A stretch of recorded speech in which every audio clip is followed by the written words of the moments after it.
നമസ്കാരം.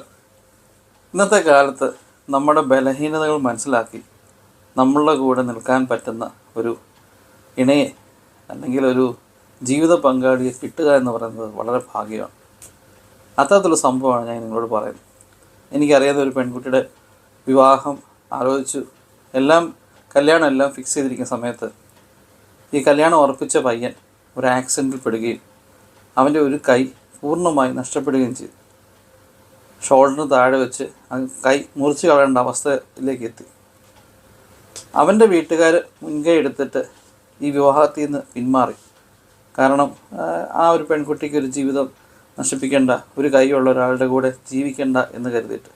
അപ്പോൾ പയ്യനെടുത്ത തീരുമാനമാണ്. അവൻ്റെ അപ്പൻ വന്നിട്ട് വീട്ടുകാരോടൊക്കെ അറിയിച്ചു. ഇതൊരു അറേഞ്ച്ഡ് മാരേജ് ആയിരുന്നു. പക്ഷേ ഈ പെൺകുട്ടി ഹോസ്പിറ്റലിൽ വരികയും ഈ പയ്യനെ നേരിട്ട് കാണുകയും അവരുടെ വീട്ടുകാരെ കാണുകയും ചെയ്തു.